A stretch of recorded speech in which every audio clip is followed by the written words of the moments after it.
നമസ്കാരം. ശുക്രൻ രാശി മാറിയിരിക്കുന്നതായ അവസരമാണ് ഇത്. ശുക്ര സംക്രമം സംഭവിച്ചിരിക്കുന്നു എന്ന് തന്നെ പറയാം. ഇടവത്തിലേക്ക് ശുക്രൻ സംക്രമിച്ചിരിക്കുന്ന സമയമാണ് ഇത്.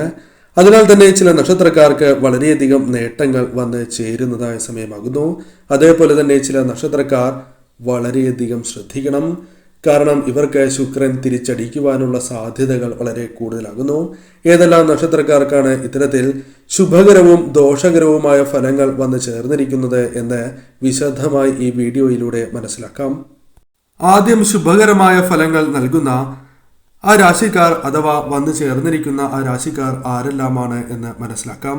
ശുക്ര സംക്രമത്താൽ ശുഭകരമായ മാറ്റങ്ങൾ വന്നു ചേരുന്ന രാശിക്കാർ ഇവരാകുന്നു. ആദ്യത്തെ രാശി കർക്കിടകം രാശിയാണ്. കർക്കിടകം രാശിയിൽ വരുന്ന നക്ഷത്രക്കാർ പുണർദം, അവസാന കാൽഭാഗം, പൂയം, ആയില്യം എന്നീ നക്ഷത്രക്കാരാകുന്നു. ഈ നക്ഷത്രക്കാർക്ക് ഈ സമയം അനുകൂലമായ ഫലങ്ങൾ ജീവിതത്തിലേക്ക് കടന്ന് വരുന്നതായ സമയമാണ് എന്ന് പറയാം. കാരണം ശുക്രൻ 4-ാമത്തെയും 11-ാമത്തെയും ഭാവങ്ങളെ ഭരിക്കുന്നു. അത് 11-ാം ഭാവത്തിൽ വസിക്കുകയും ചെയ്യുന്നതാകുന്നു. അതിനാൽ തന്നെ ശുക്രന്റെ ഈ അനുകൂലമായ ഫലങ്ങൾ ജീവിതത്തിൽ വളരെയധികം നേട്ടങ്ങൾക്ക് കാരണമായി തീരും. ഗണ്യമായ നേട്ടങ്ങൾ വന്നു ചേരും. പുരോഗതി കൈവരിക്കുവാൻ സാധിക്കും. തൊഴിൽപരമായ അംഗീകാരങ്ങൾ വന്നു ചേരാം. പ്രതിഫലം വർദ്ധിക്കുവാനുള്ള സാധ്യതയോ അല്ലെങ്കിൽ പ്രതിഫലം തടസ്സങ്ങൾ കൂടാതെ ലഭിക്കാനുള്ള സാധ്യതകളുണ്ട്. ലാഭം വന്നു ചേരാം. സാമ്പത്തികപരമായ നേട്ടങ്ങൾ, ഉയർച്ച വന്നു ചേരും. ഈ സമയം ജീവിത പങ്കാളിയുമായി ബന്ധപ്പെട്ടും അനുകൂലമായ ഫലങ്ങൾ ജീവിതത്തിലേക്ക് കടന്ന് വരുന്നതായ സമയമാണ്. പൊതുവെ ശുക്ര സംക്രമത്താൽ നിങ്ങൾക്ക് അനുകൂലമായ ഫലങ്ങൾ വന്നു ചേർന്നിരിക്കുന്നു എന്ന് നിസ്സംശയം പറയാം. മറ്റൊരു രാശി കന്നി രാശിയാണ്. കന്നി രാശിയിൽ വരുന്ന നക്ഷത്രക്കാരാണ് ഉത്രം, അവസാന മുക്കാൽ ഭാഗം, അത്തം, ചിത്തിര, ആദ്യ പകുതി എന്നീ നക്ഷത്രക്കാർ. ഈ നക്ഷത്രക്കാർക്കും അനുകൂലമായ ഫലങ്ങൾ ജീവിതത്തിൽ വന്ന് ചേർന്നിരിക്കുന്നതായ സമയമാകുന്നു. കാരണം ഇവരുടെ ജീവിതത്തിൽ നേട്ടങ്ങൾ സ്വന്തമാക്കുവാൻ സാധിക്കുന്നതായ സമയമാകുന്നു. കന്നി രാശിക്കാർക്ക് ശുക്രൻ 2, 9 ഭാവങ്ങളെ ഭരിക്കുകയും 9-ാം ഭാവത്തിൽ സ്ഥാനം പിടിക്കുകയും ചെയ്യുന്നു. അതിനാൽ ഈ സമയം കരിയറുമായി ബന്ധപ്പെട്ട്, തൊഴിൽപരമായി ബന്ധപ്പെട്ട് നേട്ടങ്ങൾ വന്നു ചേരാം. ബിസിനസ്സുമായി ബന്ധപ്പെട്ട് ഉയർച്ച വന്നു ചേരും. കൂടാതെ ഈ സമയം ബിസിനസ് വിപുലീകരിക്കുവാനുള്ള അവസരങ്ങൾ പോലും വന്നു ചേരാം.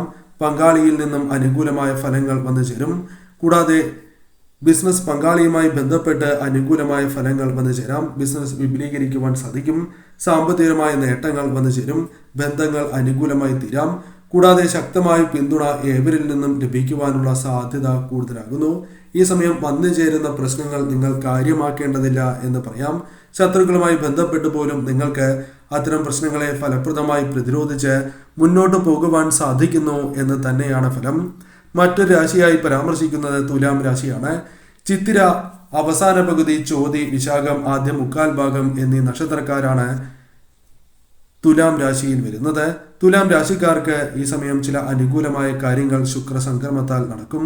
തുലാം രാശിക്കാർക്ക് ശുക്രൻ 1-ാമത്തെയും 8-ാമത്തെയും ഭാവങ്ങളെ ഭരിക്കുകയും 8-ാം ഭാവത്തിൽ സ്ഥാനം പിടിക്കുകയും ചെയ്തിരിക്കുന്ന അവസരമാണ്. അതിനാൽ തന്നെ ഈ സമയം നിങ്ങൾക്ക് അനുകൂലമായ മാറ്റങ്ങൾ ജോലി സംബന്ധമായി പോലും വന്നു ചേരാം. കൂടാതെ ഈ സമയം വിജയങ്ങൾ, ലാഭം എന്നിവ വർദ്ധിക്കാം. സാമ്പത്തികപരമായ നേട്ടങ്ങൾ പ്രതീക്ഷിക്കാം. ഒന്നിൽ കൂടുതൽ ധനസ്രോതസ്സുകളിൽ നിന്നും വരുമാനം വന്നു ചേരും. പുതിയ അവസരങ്ങൾ തൊഴിൽപരമായും ബിസിനസ് പരമായും വന്നു ചേരാം. കൂടാതെ ഈ സമയം നിങ്ങൾക്ക് ജീവിത പങ്കാളിയുമായി ബന്ധപ്പെട്ടും സുഹൃത്തുക്കൾ, അതല്ല നിങ്ങളുടെ കുടുംബാംഗങ്ങളുമായി ബന്ധപ്പെട്ടും അനുകൂലമായ ഫലങ്ങൾ വന്നു ചേരാം. ഈ സമയം എല്ലാ കാര്യങ്ങളും ശ്രദ്ധിച്ച് തന്നെ മുന്നോട്ട് പോകണം. പരമാവധി വാക്കുകൾ പ്രയോഗിക്കുമ്പോൾ വളരെയധികം ശ്രദ്ധ പുലർത്തേണ്ടതാണ്.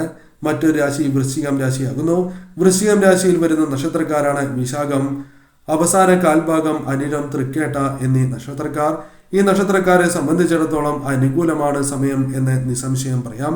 വൃശ്ചികം രാശിക്കാർക്ക് ശുക്രൻ 7-ാം ഭാവത്തിലും 12-ാം ഭാവത്തിലും ഭരിക്കുകയും 7-ാം ഭാവത്തിൽ സ്ഥാനം പിടിക്കുകയും ചെയ്യുന്ന അവസരമാണ് ഇത്. അതിനാൽ തന്നെ കരിയറുമായി ബന്ധപ്പെട്ട് അനുകൂലമായ ഫലങ്ങൾ വന്നു ചേരാം. ജോലിയിൽ നേട്ടങ്ങൾ കൊയ്യുവാൻ സാധിക്കും. ഏതൊരു കാര്യത്തിലും സംതൃപ്തി നേടുവാൻ സാധിക്കും. ഭാഗ്യം അനുകൂലമാകുന്നതിനാൽ തന്നെ ബിസിനസ് പരമായും അല്ലാതെയും നേട്ടങ്ങൾ വർദ്ധിക്കും. സാമ്പത്തികമായ നേട്ടങ്ങൾ വന്നു ചേരും. കൂടാതെ ഈ സമയം ഗണ്യമായ രീതിയിൽ തന്നെ പ്രതിഫലം വർദ്ധിക്കുകയോ അനുകൂലമാകുന്ന രീതിയിൽ പ്രതിഫലം ലഭിക്കുകയോ ചെയ്യാം. ഏത് കാര്യത്തിനും ഭാഗ്യം തുണയ്ക്കുന്നതായ സമയമാകുന്നു. അതിനാൽ ശ്രദ്ധാപൂർവം മുന്നോട്ട് പോവുകയാണ് എങ്കിൽ നേട്ടങ്ങൾ വർദ്ധിക്കും. തർക്കങ്ങളുണ്ട് എങ്കിൽ പരിഹരിക്കുവാൻ സാധിക്കും. ഈ സമയം ഏതെങ്കിലും രീതിയിലുള്ള പ്രശ്നങ്ങളിലേക്ക് ചെന്ന് ചാടുവാനുള്ള സാധ്യതകളുണ്ട്. പ്രധാനമായും അനാവശ്യമായ തർക്കങ്ങളിൽ ഇടപെടുന്നതിലൂടെയാണ് എന്ന കാര്യം ഓർക്കുക. തിടുക്കപ്പെട്ട് ഒരു കാര്യവും ചെയ്യുവാൻ പാടുള്ളതല്ല. മറ്റൊരു രാശിയായി പരാമർശിക്കുന്നത് മകരം രാശിയാകുന്നു. മകരം രാശിയിൽ വരുന്ന നക്ഷത്രക്കാരാണ് ഉത്രാടം അവസാന പകുതി, തിരുവോണം, അവിട്ടം, ആദ്യ മുക്കാൽ ഭാഗം എന്നീ നക്ഷത്രക്കാർ. ഈ നക്ഷത്രക്കാരെ സംബന്ധിച്ചിടത്തോളം അനുകൂലമായ ഫലങ്ങൾ ജീവിതത്തിലേക്ക് കടന്ന് വരുന്നതായ സമയം എന്ന് തന്നെ നിസ്സംശയം പറയാം. കാരണം ശുക്രൻ 5-ാമത്തെയും 10-ാമത്തെയും ഭാവത്തെയും ഭരിക്കുന്നു. ചന്ദ്രദർശിയുമായി താരതമ്യപ്പെടുത്തുമ്പോൾ 5-ാം ഭാവത്തിൽ സ്ഥാനം പിടിച്ചിരിക്കുന്നതാകുന്നു. അതിനാൽ ജോലി അനുകൂലമായി തീരും. കൂടാതെ ഈ സമയം അനുകൂലമായ അവസരങ്ങൾ വന്നു ചേരും. യാത്രാ വർധനവ് അഥവാ യാത്രകൾ വർദ്ധിക്കുകയും തന്മൂലം നേട്ടങ്ങൾ വന്നു ചേരാം. ദൂരദേശങ്ങളിലേക്ക് പോലും യാത്രകൾ വന്നു ചേരാം. ഈ സമയം ഏത് കാര്യത്തിലും സംതൃപ്തി നേടുവാൻ സാധിക്കും. ബിസിനസ്സുമായി ബന്ധപ്പെട്ടും തൊഴിൽപരമായും നേട്ടങ്ങൾ വന്നു ചേരാം. വിദ്യാർത്ഥികൾക്കും അനുകൂലമാണ് സമയം. സാമ്പത്തികമായ നേട്ടങ്ങൾ വർദ്ധിക്കും. കൂടാതെ ഈ സമയം ഭാഗ്യം നിങ്ങളെ അനുകൂലിക്കുന്നതാകുന്നു. അതിനാൽ ഏത് കാര്യത്തിലും സന്തോഷവും സമാധാനവും വന്നു ചേരാം. കൂടാതെ ആരോഗ്യവുമായി ബന്ധപ്പെട്ട് അല്പം ശ്രദ്ധിക്കണം. എന്നിരുന്നാലും അത്തരം കാര്യങ്ങളെ നിങ്ങൾക്ക് ഫലപ്രദമായി തന്നെ പ്രതിരോധിച്ച് മുന്നോട്ട് പോകുവാൻ സാധിക്കും. ഭാഗ്യം തുണയ്ക്കുന്ന സമയമാകുന്നു. ശരിയായ രീതിയിൽ ചിന്തിച്ച് പ്രവർത്തിക്കുക. മറ്റൊരു രാശി കുംഭം രാശിയാണ്. കുംഭം രാശിയിൽ വരുന്ന നക്ഷത്രക്കാരാണ് അവിട്ടം അവസാന പകുതി, ചതയം, പൂരുരുട്ടാതി, ആദ്യ മുക്കാൽ ഭാഗം എന്നീ നക്ഷത്രക്കാർ.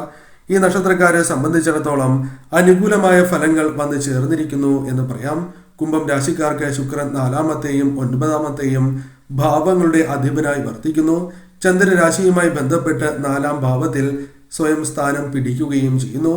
അതിനാൽ തന്നെ അനുകൂലമായ ഫലങ്ങൾ ജീവിതത്തിലേക്ക് വന്നു ചേരാം. കൂടാതെ ഈ സമയം ചെലവുകൾ വർദ്ധിക്കും. എന്നിരുന്നാലും നിങ്ങൾക്ക് ധനപരമായ നേട്ടങ്ങൾ വന്നു ചേരും. ഒന്നിൽ കൂടുതൽ ധനസ്രോതസ്സുകളിൽ നിന്നും ധനം വന്നു ചേരും. ജോലിയിൽ വിജയം, സമൃദ്ധി എന്നിവ വന്ന് ചേരുന്നതാകുന്നു.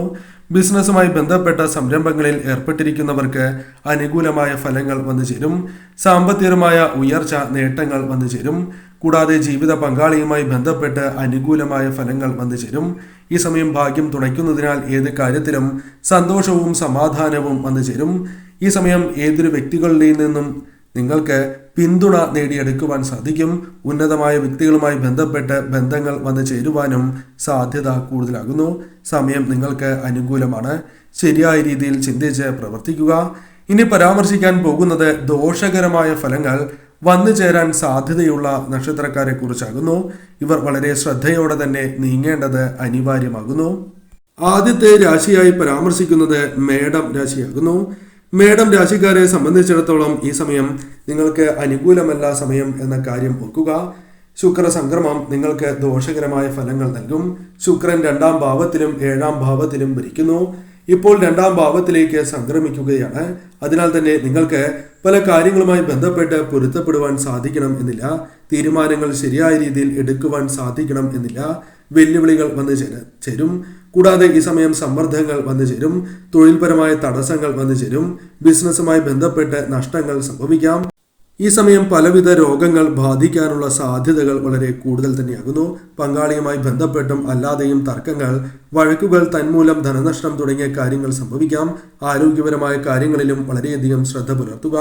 അപകട സാധ്യതകൾ വന്ന് ചേരുന്നതായ സമയമാകുന്നു. അതിനാൽ അത്തരം കാര്യങ്ങളിലും ശ്രദ്ധ പുലർത്തി മുന്നോട്ട് പോവുക. മറ്റൊരു രാശി ഇടവം രാശിയാകുന്നു. ഇടവം രാശിക്കാർക്കും അനുകൂലമല്ല സമയം എന്ന് നിസ്സംശയം പറയാം. കാരണം ഇടവം രാശിക്കാർക്ക് ശുക്രൻ 1-ാമത്തെയും 6-ാമത്തെയും ഭാവത്തിൽ ഗൃഹനാഥനായി പ്രവർത്തിക്കുന്നതാകുന്നു. അതിനാൽ തന്നെ ആദ്യത്തെ ഭവനം ഉൾക്കൊള്ളുന്നതുമാകുന്നു. അതിനാൽ നിങ്ങളുടെ ഉദ്യോഗത്തിൽ വളരെയധികം സമ്മർദ്ദങ്ങൾ വന്നു ചേരാം. തടസ്സങ്ങൾ വന്നു ചേരും. മേലുദ്യോഗസ്ഥരുമായി ബന്ധപ്പെട്ട് പ്രശ്നങ്ങൾ വന്നു ചേരാം. ബിസിനസ്സുമായി ബന്ധപ്പെട്ട് നഷ്ടങ്ങൾ സംഭവിക്കാം. സാമ്പത്തികപരമായ അത്ര ശുഭകരമായ സമയമല്ല. ഗണ്യമായ സമ്മർദ്ദങ്ങൾ, മനക്ലേശങ്ങൾ വന്നു ചേരും. ബന്ധങ്ങളുമായി ബന്ധപ്പെട്ട് അനുകൂലമല്ല സമയം. സഹപ്രവർത്തകരുമായി ബന്ധപ്പെട്ട്, സുഹൃത്തുക്കളുമായി ബന്ധപ്പെട്ട്, പങ്കാളിയുമായി ബന്ധപ്പെട്ട് വെല്ലുവിളികൾ നേരിടേണ്ടതായി വരാം. ആരോഗ്യപരമായ പ്രശ്നങ്ങൾ വന്നു ചേരാം. കൂടാതെ ഈ സമയം കണ്ണുമായി ബന്ധപ്പെട്ട് അസ്വസ്ഥതകൾ അനുഭവപ്പെടുന്നതാകുന്നു. ഈ സമയം ധനപരമായ നഷ്ടങ്ങൾ സംഭവിക്കുന്നതിനോടൊപ്പം മാനഹാനി, അപകട സാധ്യതകൾ വർദ്ധിച്ചിരിക്കുന്ന സമയമാകുന്നു. ഏത് കാര്യം ചെയ്യുകയാണ് എങ്കിലും തടസ്സങ്ങളാൽ മുന്നോട്ട് പോകുവാൻ സാധിക്കാത്തതായ അവസ്ഥ പോലും വന്നു ചേരും. അതിനാൽ തന്നെ മാനസികപരമായ ക്ലേശങ്ങളാൽ വളരെയധികം പ്രയാസങ്ങൾ അനുഭവിക്കും, രോഗദുരിതങ്ങൾ വന്നു ചേരും എന്ന കാര്യം ഓർക്കുക. ഇവർ തീർച്ചയായും പരമശിവനെ ആരാധിക്കുന്നതും ഈ സമയം ശിവക്ഷേത്രത്തിൽ ദർശനം നടത്തുകയും മൃത്യുഞ്ജയ പുഷ്പാഞ്ജലി നടത്തി മുന്നോട്ട് പോകുന്നതും പഞ്ചാക്ഷരി മന്ത്രം ജപിക്കുന്നതും ഏറ്റവും ശുഭകരമായ ഫലങ്ങൾ നൽകും. കൂടാതെ മഹാമൃത്യുഞ്ജയ മന്ത്രവും 108 തവണ ജപിക്കുക. ദോഷഫലങ്ങൾ ഒരു പരിധിവരെ അകന്ന് പോവുക തന്നെ ചെയ്യും.